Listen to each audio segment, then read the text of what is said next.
Today, I want to talk about why the Paslode XP is still my favorite framing nailer. Now, we've all seen the influx of battery-powered framing nailers, and they work great, right?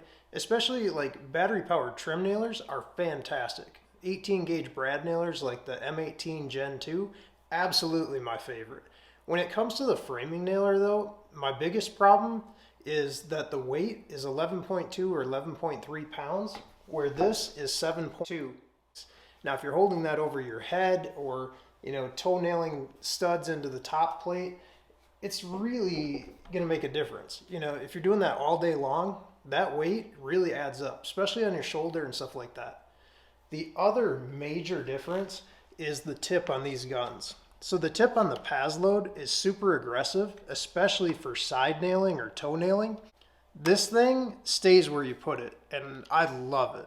Now, the tip on this is also really easy to adjust. So if we take these two quick adjust pins here, we just push those down and we can push this back or pull this out. If we push it all the way back, it's going to drive the nail in further.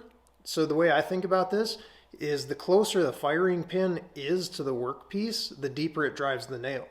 So if I pull this out, now my firing pin is further away and it's not going to drive the nail as deep.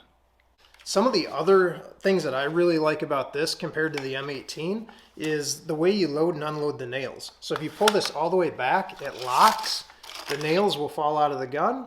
Otherwise, we could put the nails back in, push the button, it'll lock itself in. With my Milwaukee, there's a button right here that if you bump, it drops all your nails out. That's a little embarrassing on the job site. One of my other favorite things about this is the belt clip. You can have it facing this way, so it's a belt clip. It'll just hook onto your belt like this. And this thing is super solid. Like, it does not move. And you hear a lot of people complain about how hard this is to adjust. I slide it up with one finger like that, flip it around to the other side pretty easy. And again, that thing is not moving. Obviously, it has a lot of tension on this spring to make sure it doesn't move while you're hanging it on something. That's the whole point of it. The other thing I really like about the design of this gun is this perfectly flat bottom and the 30-degree angle of it. So if I take this and push it up against a board, I know as soon as that's flat on there, it's 30 degrees. Now, if I'm toe nailing something like into a header, I know that nail is going to grab.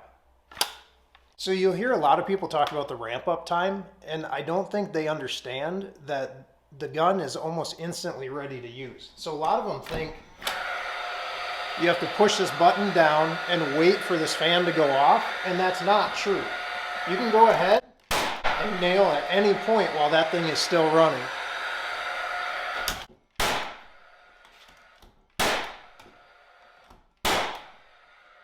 All right, so now we nailed together what would be a top plate, but I want to show you how fast I can actually use this nail gun. It's rated for 2 to 3 nails per second, which is exactly the same as my M18.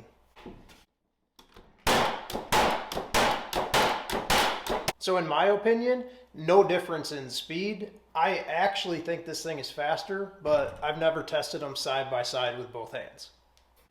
All right, so now we've got a top plate. We'll go ahead and set that out of the way. We've got our bottom plate here, and we'll say that we're going to go ahead and install one of our studs in here. So normally we would assemble a wall like this on the ground and nail directly through the bottom or through the sill plate into the studs. And I'm going to show you that really quick right here.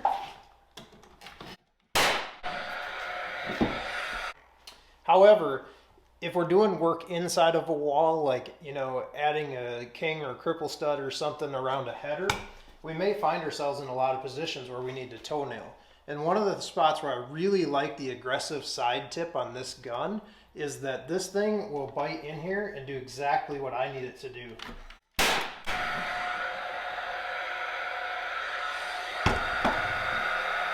If you look at that, that nail is seated perfectly. One of the other spots where this gun really shines, we talked about earlier. Now, we'll assume that this is now a header plate or something at the top, and we want to go ahead and drive this nail in. It's as easy as pushing this in exactly where we want it and pulling the trigger. Now we know that nail is driven in at exactly 30 degrees, and that thing's got some bite to it. As long as we're at it, I'll show you the same thing here. If we're nailing into the edge of the stud, we don't have to worry about the drywallers getting mad at us because there's protruding nail heads. We push this thing in right where we want it. We drive our nail. You see that the nail is perfectly driven in there. And now when they come to lay drywall, it's perfectly flush. So is this the only gun I would buy? No. I have the Milwaukee, I also have this, and they all have their pros and cons, right? If you're doing something like a subfloor or maybe putting a roof deck on and you're not as worried about the weight because you're just constantly bouncing the gun, the Milwaukee is actually pretty good for stuff like that in its rapid fire mode.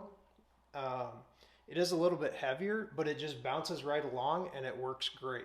You don't have to worry about the gas cartridge and you don't have any flammable gas inside the building. All right, so that was our 2x4 test. What about 4x4s? Because we use these in framing a lot as well. Let's give it a shot. Again, all of our nails completely sunk in. Whether it's 2x4 or 4x4, it really doesn't matter. These things are crazy strong. So let me know what you think in the comments below. Is it better to go with completely battery operated cordless and no gas cartridge? Or is the ruggedness and some of the other features of this tool still worth it? If you like this video, go ahead and give us a thumbs up. If you want to see more like it, subscribe to our channel. Thanks for watching.